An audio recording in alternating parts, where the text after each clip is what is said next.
Meron isang batang gamo-gamo ang naakit sa liwanag ng apoy. Maski anong paliwanag ng kanyang ina na huwag siyang lalapit sa apoy, ay lapit pa rin siya ng lapit. Gustong-gusto niya ang liwanag ng apoy. Ang bayan ay may kanser, panlipunan ay kailangan ibilad sa templo ng sambayan ng Pilipino. Sisikapin kong ikintal ang iyong kalagayan ng buong katapatan nang walang itinatanggi. Magbago na kayo! Sapagkat kayong mga Indio, mga immoral, mga tamad!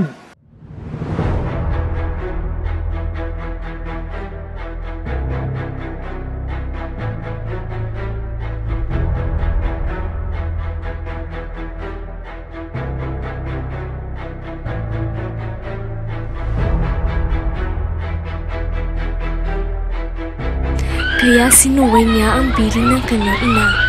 Lumipad siya ng lumipad palibot sa apoy.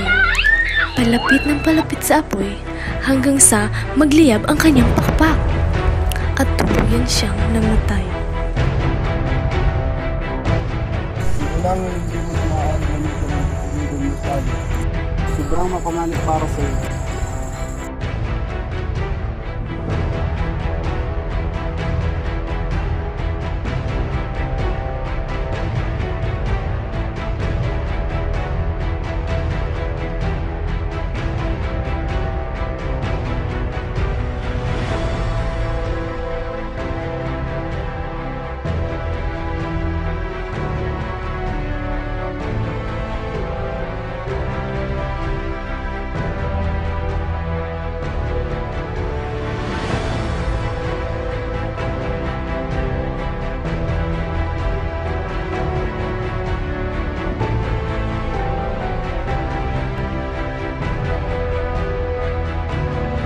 Malungkot nga sigurong manood ng paglubog ng araw. Pero hindi natin alam, Pepe. Baka yun na talaga ang tadhana mo.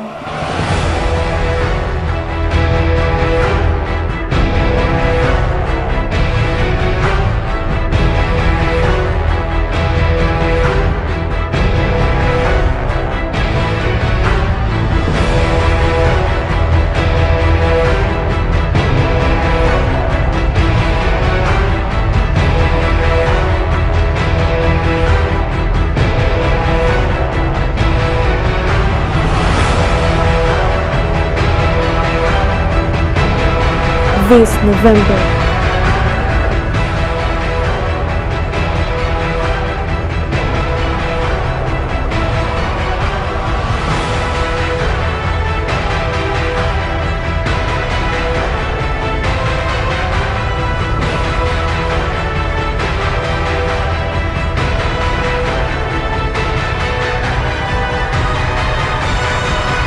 Fuego!